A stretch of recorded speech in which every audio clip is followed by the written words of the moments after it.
दोस्तों नमस्कार, ए news office पर आपका स्वागत है और मैं हूं नीरज अधिकारी। चंडीगढ़ लोकसभा सीट का चुनाव इस बार कई मायनों में बहुत अलग है।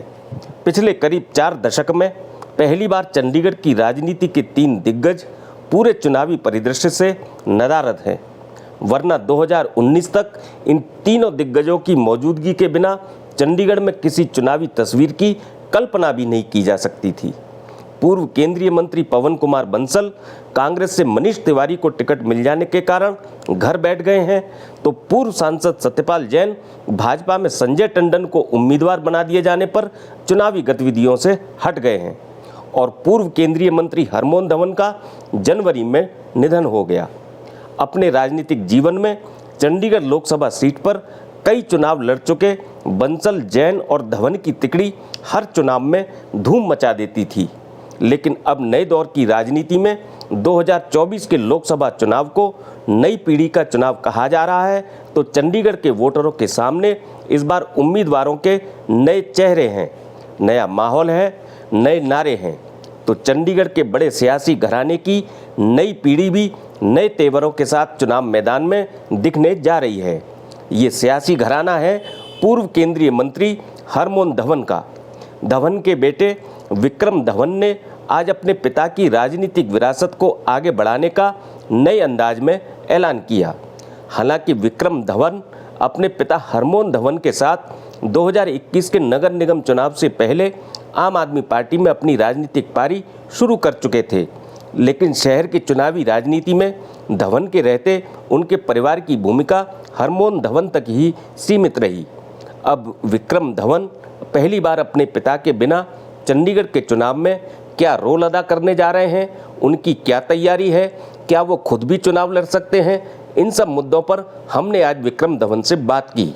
इस बातचीत को मैं आपको दिखाऊं उससे पहले आपसे निवेदन है कि आपने यदि इस चैनल को अभी सब्सक्राइब नहीं किया है तो सब्सक्राइब करके स्वस्थ और स्वतंत्र पत्रकारिता को अपना समर्थन जरूर दें। साथ ही बेल आइकन भी दबा दें ताकि हमारे वीडियो के नोटिफिकेशन आपको मिल सकें। अब सुनिए विक्रम धवन ने क्या क्या कहा। विक्रम जी, ए न्यूज़ ऑफिस पर आपका स्वागत है। चंडीगढ़ में ये पहला चुनाव है जब धवन साहब नहीं है। हमने देखा है कि चंडीगढ़ में लोकसभा चुनाव होता था तो धवन साहब किसी न किसी पार्टी से कैंडिडेट भी होते थे। अगर कैंडिडेट नहीं होते थे तो भी समर्थकों का आना जाना, चुनावी सरगर्मी, गहमा गहमी यहाँ उनकी कोठी पर लगी रहती थी। लगता था कि शहर में चुनाव हो रहा है। आप उस माहौल को कितना मिस करते हैं आप? पिताजी अब हमारे बीच में नहीं है। महसूस बहुत होता है। हम तो बचपन से देखते आए हैं, छोटे होते थे हम, बिल्कुल बच्चे होते थे तब से हम देखते आए हैं। इलेक्शन, हर इलेक्शन से हम देखते आए हैं। मैं तकरीबन 4 से 6 साल का था जब मैंने पहला इलेक्शन देखा, और मैं भूलूंगा नहीं जो लोग कैसे इकट्ठे होके यहाँ आते हैं। तो और एक और वक्त मैं कभी नहीं भूलूंगा, 1990 में की बात है। तो एक बहुत बड़ा आंदोलन छिड़ा था पूरे इंडिया में। तो मेरे को अभी तक याद है, उसमें पिताजी ने काफ़ी बड़ा स्टैंड भी लिया था, और यहाँ हमारे घर में मैं वो दिन नहीं भूलूंगा कि कम से कम 1000 बंदा अंदर आ गया था। खड़े होने की जगह नहीं थी। हमारे जो बाहर लैंप पोस्ट और गेट है उसके ऊपर तक लोग खड़े थे, छत तक पहुँच गए थे, पता नहीं कैसे चढ़े पर छत तक पहुँच गए थे लोग। तो वो चीज़ें हैं जो मेरे दिमाग में अभी तक हैं और मैं अभी तक कभी भूला नहीं हूँ। तो मैं वो देखता था छोटे होते से, इलेक्शन में मेरे पिताजी ने क्या कुछ किया, और हर इलेक्शन में चाहे वो इलेक्शन में लड़ रहे थे या नहीं भी लड़ रहे थे, तो हर तरह के लोग यहाँ, मतलब आना जाना लोगों का लगा ही रहता था। तो वो अब बीच में नहीं है तो वो मिस तो होता है जी, बहुत। क्या केवल यही वजह है कि आप धवन साहब की राजनीतिक विरासत को आगे बढ़ाने के लिए अब निकल रहे हैं, या कोई और भी कारण है? नहीं जी, जो पिताजी ने काम किए, जो लोगों के लिए इतना संघर्ष किया है, वो हम ऐसे तो जाने नहीं देंगे जी। जो मेरे पिताजी ने अपना नाम कमाया है, उस नाम को हमने आगे लेके जाना है, तो उसके लिए हम जो कर सकते हैं वो करेंगे। धवन साहब के समर्थक जिस तरीके से आज उनके न होने के कारण मैंने देखा है कि वो दूसरी पार्टियों को ज्वाइन कर रहे हैं, वहाँ जा रहे हैं और कहीं न कहीं उनको लग रहा है कि अब धवन साहब नहीं हैं, तो अब कहीं और राजनीतिक भविष्य तलाशा जाए। तो आप जब धवन साहब की विरासत को आगे ले जाने के लिए बढ़ रहे हैं, तो उनके समर्थकों को जोड़ के रखने की कितनी बड़ी चुनौती आपके सामने है? बहुत बड़ी चुनौती है जी। मेरे पिताजी ने जो कुछ किया है, मैं तो उनके सामने कुछ भी नहीं हूँ, पर उनका बेटा हूँ और मैं जो कुछ कर सकता हूँ मैं कर रहा हूँ। और जो लोग गए भी हैं, कोशिश तो मेरी यही है कि उनको वापस भी लाया जाए और उसी के ऊपर हम काम करेंगे और जो हो सकता है वो हम अभी करेंगे, आपको आने वाले दिनों में दिखेगा भी। शहर में कई तरीके की चर्चाएं होती रही हैं। अब लोकसभा चुनाव के लिए अभी नामांकन शुरू होने वाला है। क्या विक्रम धवन खुद चुनाव लड़ेंगे या लड़वाएंगे? नहीं जी, ऐसा कुछ नहीं है मेरे दिमाग में, बिल्कुल भी नहीं है। आम आदमी पार्टी, जैसा कि आपको पता है, और कांग्रेस का गठबंधन है। आम आदमी पार्टी अभी हमारी आजकल रोज़ मीटिंग्स भी हो रही हैं, तो कोऑर्डिनेशन के अंदर जो भी हमारे हिकअप्स थे वो अब सारे हम वर्कआउट करने पे लगे हुए हैं। आजकल रोज़ उसी पे ही हम काम कर रहे हैं। तिवाड़ी जी से भी मीटिंग हो रही है, तो आने वाले वक्त में आपको काफ़ी बड़ा प्रभाव दिखेगा इलेक्शन के अंदर, जो अभी आम आदमी पार्टी और कांग्रेस का भी खुल के बाहर नहीं आया है। हम देख रहे हैं कि पिछले 1 साल से ज़्यादा समय से चंडीगढ़ में आम आदमी पार्टी का कोई संगठन नहीं है। जो पहले बॉडी थी वो भी भंग कर दी गई थी। उसके बाद से कोई नए पदाधिकारी या नए तरीके से संगठन को खड़ा नहीं किया गया है। अभी तक केवल जो दिखता है वो आम आदमी पार्टी की तरफ से मेयर दिखते हैं या पार्षद दिखते हैं या फिर जो आम आदमी पार्टी के सह प्रभारी हैं वो दिखते हैं। तो अ, बिना संगठन के आम आदमी पार्टी गठबंधन साथी की भूमिका को किस तरीके से निभा पाएगी? हमारा संगठन चाहे पेपर पे नहीं है, पर अंदरूनी हम सब एक साथ हैं। हमारे साथ जो लोग 2012 अन्ना आंदोलन से जो लगे हुए हैं, वो भी आज साथ ही लगे हुए हैं हमारे। अभी तिवाड़ी जी के लिए यही काम कर रहे हैं, उसी यही चीज़ों के ऊपर अभी हम आजकल रोज़ मीटिंग्स भी कर रहे हैं। संगठन नहीं होना उसके कई रीजंस भी हैं, वो इंटरनल हमारी बातचीत चल रही है। तो अभी बनाने की भी डिसीजन ली गई थी, बट वो कई रीजंस कारण डिले कर दी गई है। तो ये अब हाई कमांड की डिसीजन है। वो मेरे हिसाब से इलेक्शन के बाद ही संगठन लॉन्च करेंगे, डिक्लेयर करेंगे। तो पर ऐसा हमारा पार्टी के अंदर ऐसा कुछ नहीं है कि अगर संगठन नहीं है तो फिर हमारे पार्टी के लोग और वर्कर्स और सपोर्टर्स एकजुट नहीं है। सब एकजुट हैं, सब लगे हुए हैं। आजकल आज भी पूरा दिन हमारी मीटिंग्स ही निकली हैं इसके अंदर। पुराने सारे हमारे साथी आज यहीं आए हुए थे, हमने मीटिंग्स करी हैं और एकजुट इकट्ठे होके हम अभी काफ़ी बड़े तरीके से प्लानिंग भी कर रहे हैं। और आने वाले टाइम में आपको दिखेगा आम आदमी पार्टी का जो पूरा संगठन था, चाहे पेपर पे नहीं है, वो पूरा तिवाड़ी जी के साथ लगा होगा। चूंकि कांग्रेस के साथ आपका इस बार गठबंधन है और टिकट की घोषणा होने के बाद से अ, कांग्रेस में जिस तरीके के अंदरूनी हालात बने हुए हैं, लोग जो कांग्रेस के साथ थे या कांग्रेस के पदाधिकारी थे, कार्यकर्ता थे, बड़ी संख्या में वो इस्तीफे दिए हैं उन्होंने और कुछ दूसरी भाजपा में भी ये लोग कांग्रेस के गए हैं। तो कांग्रेस में जो ये अंदरूनी कलह का जो माहौल है, इसका चुनाव पर कितना असर आप देखते हैं? आप चुनाव के माहौल में, चुनाव के टाइम में आपने देखा होगा हर 5 साल, चाहे इवन आप देखें म्यूनसिपल कॉरपोरेशन के इलेक्शन के अंदर भी ये सब चीज़ें चलती हैं। अंदरूनी हमेशा आप ये नहीं लेके चल सकते कि भी हर कोई खुश होगा जो भी हाई कमांड डिसीजन लेता है। तो ऐसी ये चीज़ें हर इलेक्शन में चलती हैं। वो भाजपा में भी है, आम आदमी पार्टी में भी है और वो दूसरी पार्टियों में भी आपने देखा होगा, हर जगह होता है। तो इसका प्रभाव शुरू शुरू में अखबारों में आने से लगता है कि होता है, पर अंत में जब इलेक्शन डे, वोटिंग डे होता है, तो उसमें इसका प्रभाव मेरे हिसाब से नहीं होता है। चंडीगढ़ में बूथ मार्केट्स धवन साहब की देन है। फड़ियों को पक्के बूथों तक कन्वर्ट कराना ये धवन साहब के उपलब्धियों में शामिल होता है और चंडीगढ़ के बूथ मार्केट्स धवन साहब के इस कार्य को आज भी याद करते हैं। लेकिन अब उनकी बहुत सी समस्याएं हैं, उन समस्याओं को लेकर वो जूझ रहे हैं। उनका मानना है कि राजनीतिक रूप से वो असहाय और अनाथ हो गए हैं। तो धवन साहब के राजनीतिक वारिस होने के नाते आप उनको क्या आश्वासन देना चाहेंगे? मैं उनको आश्वासन यही दे सकता हूँ, मैं हरमोहन धवन का बेटा हूँ। हरमोहन धवन जी ने जो काम किए हैं वो सबको पता है, मेरे को बताने की ज़रूरत नहीं है। बूथ मार्केट्स के बारे में भी अभी कुछ महीने पहले भी पिताजी मेरे साथ यही बातें कर रहे थे, बूथ मार्केट्स कैसे उन्होंने बनवाई और कई लोगों को जिनको बूथ अलॉट हुए उनके बच्चे आज मैक्स हॉस्पिटल में वहाँ एज नर्सिंग स्टाफ लगे हुए हैं, कोई अटेंडेंट्स लगे, कोई डॉक्टर लगे हुए हैं। तो वो मैक्स हॉस्पिटल में मिले अभी कुछ महीने पहले जब मेरे पिताजी हॉस्पिटल में भर्ती थे।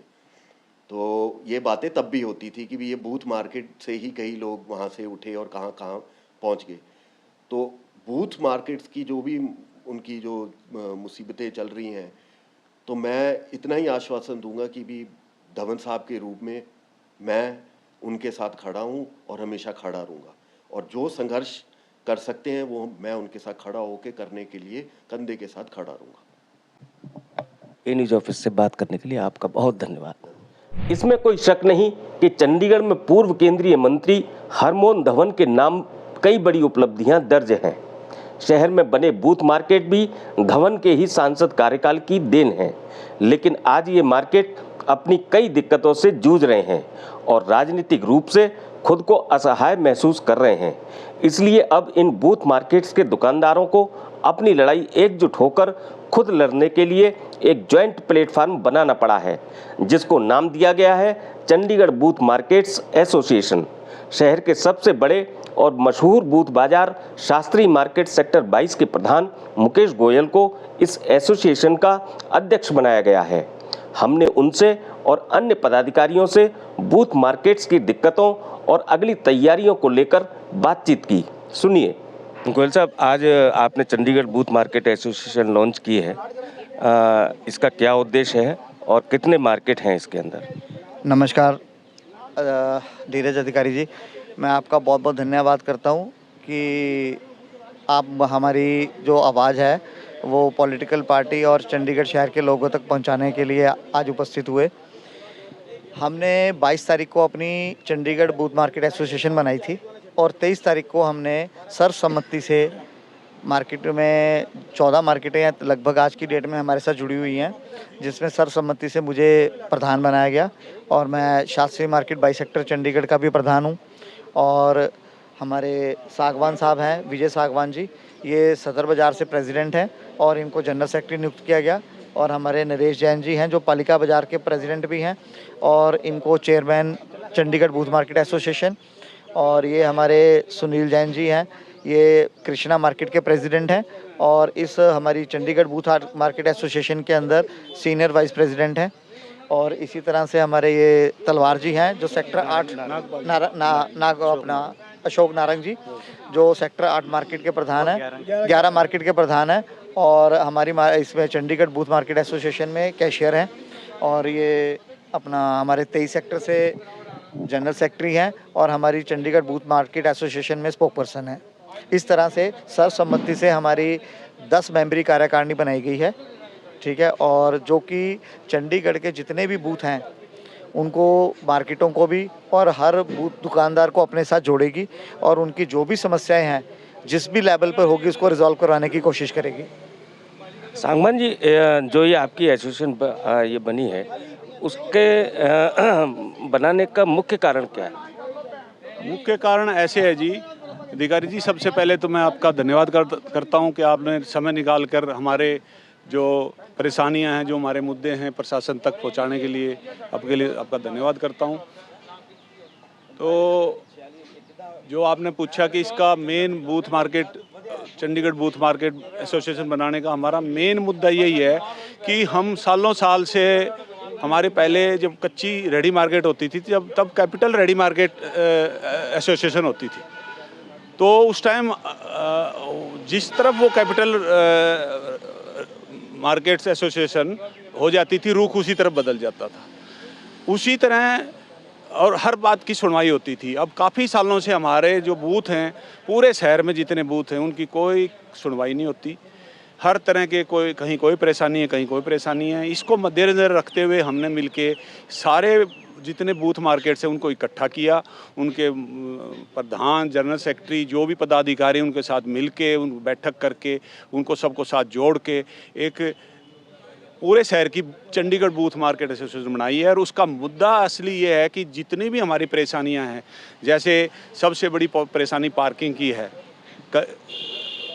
ट्रैफिक बढ़ता जा रहा है, पार्किंग उतनी ही है, तो उसके लिए हमारी मार्केट में आने वाले ग्राहक को बड़ी परेशानी होती है। दूसरी बात, पार्किंगों में वेंडर बैठे हैं, जिससे हर ग्राहक को आने जाने वाले को परेशानी होती है।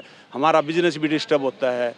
तो इस तरह की दूसरी बात, बारिश के दिनों में हमारी जितनी भी मार्केट है उनमें सब नदियां बहने लग जाती है पानी की।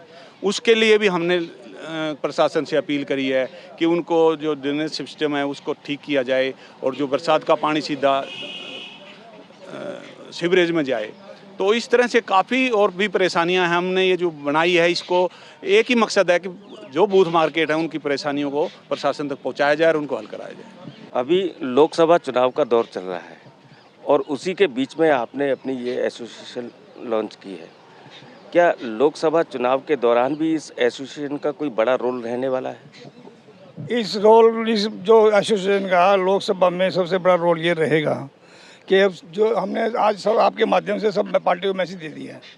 अब जो पार्टी हमारी बात अपनी मैनिफेस्टो में रखेगी, हमसे वादा करेगी और वो सच्चाई से हमारे साथ निभाएगी, उसके साथ हमारी एसोसिएशन कंधा से कंधा लगा के चलेगी, रात दिन उसके साथ रहेगी और खुले मंच पे ऐलान करेंगे कि हम इस पार्टी के साथ काम करेंगे। लोकसभा चुनाव के में आपके समर्थन से जो भी जीत जाता है और उसने भी वही रवैया दिखाया जो पिछले 25 और 30 साल से आप लोग झेल रहे हैं, फिर आपका क्या एक्शन रहने वाला है? नीरज जी नमस्कार। सबसे पहले तो बात यह है कि एक के साथ तो किसी पार्टी के साथ तो हमें लगना ही पड़ेगा, चाहे वो हमारा काम करे या ना करे। लेकिन उसके बाद भी अगर हमारा वो काम नहीं करते, हम उनके साथ मिलके चलते हैं, तो फिर उसके बाद तो फिर एजिटेशन, धरने, काम तो हमने करवाना ही है प्रशासन से। अगर उनके तरीके नहीं होंगे तो फिर दूसरी तरीके से कराएंगे। काम तो हमने करवाना ही है अपने। पॉलिटिकल पार्टी हमारा साथ नहीं देगी तो हम भी किसी का साथ नहीं देंगे। हम अपने लेवल पे प्रशासन से लड़ाई करके अपनी मांगें पूरी करवाएंगे। नीरज जी, एक और बात आपको बताना चाहूँगा, जो 23 सेक्टर की मार्केट है, आप सुनेंगे तो शायद हंसेंगे भी। जिन भाइयों को बूथ एडमिनिस्ट्रेशन ने रेंट पे अलॉट किए हुए हैं, कारपोरेशन उनसे उनका प्रॉपर्टी टैक्स ले रही है। और हम प्रॉपर्टी टैक्स दे रहे हैं सर। जिस बूथ पे हम रेंट पे बैठे हैं उसके प्रॉपर्टी टैक्स की एप्लीकेशन आती है और हम उसका प्रॉपर्टी टैक्स जमा करवा रहे हैं। जबकि प्रॉपर्टी आपकी है ही नहीं। वो सर वो रेंट पे है सर। 14 रुपये रेंट दे रहे हैं। तो आप सोच सकते हैं कि दुकानदारों के साथ किस हद तक अन्याय हो रहा है। अब अंत में आज की ताज़ा चुनावी गतिविधियों पर भी एक नज़र डाल लेते हैं। चंडीगढ़ प्रदेश कांग्रेस ने आज जाहिद परवेज खान को लोकसभा चुनाव के लिए चंडीगढ़ में पार्टी का कार्यक्रम समन्वयक नियुक्त किया है। वह पार्टी के कार्यक्रमों के आयोजकों, इंडिया ब्लॉक के नेताओं और पार्टी उम्मीदवार मनीष तिवारी के बीच समन्वय एवं तालमेल बनाने का काम करेंगे। जाहिद परवेज खान सेवानिवृत्त पुलिस अधिकारी हैं और कांग्रेस के प्रदेश महासचिव हैं।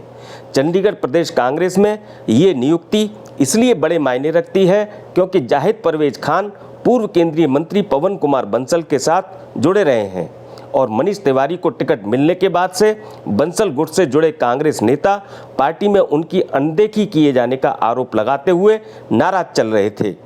जाहिद परवेज खान को यह बड़ी जिम्मेदारी मिलने से माना जा रहा है कि चंडीगढ़ प्रदेश कांग्रेस में अब सब कुछ ठीक होने लगा है। इस बीच चंडीगढ़ के पूर्व डिप्टी मेयर मंजीत सिंह चौहान दोबारा कांग्रेस में लौट आए हैं। चौहान ने चंडीगढ़ प्रदेश कांग्रेस अध्यक्ष एच.एस. लक्की की मौजूदगी में कांग्रेस में शामिल होने की घोषणा की।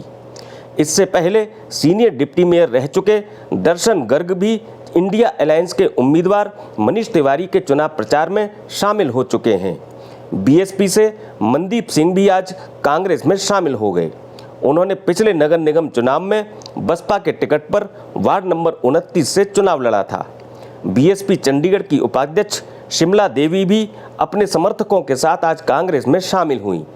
दूसरी तरफ अपने जनसंपर्क अभियान को आगे बढ़ाते हुए इंडिया गठबंधन के उम्मीदवार मनीष तिवारी ने चंडीगढ़ के लोगों से वायदा किया कि इंडिया गठबंधन की सरकार बनने पर चंडीगढ़ में संपत्तियों के साझा रजिस्ट्रेशन के मुद्दे पर संसद में अध्यादेश लाया जाएगा। तिवारी ने कहा कि यह दुर्भाग्यपूर्ण है कि भाजपा सरकार ने चंडीगढ़ के निवासियों के हितों को नहीं देखा और सुप्रीम कोर्ट में इस मामले का उचित तरीके से बचाव नहीं किया। वहीं भाजपा उम्मीदवार संजय टंडन भी चंडीगढ़ में अपने जनसंपर्क अभियान के दौरान हर वर्ग तक पहुंचने की कोशिश में लगे हैं।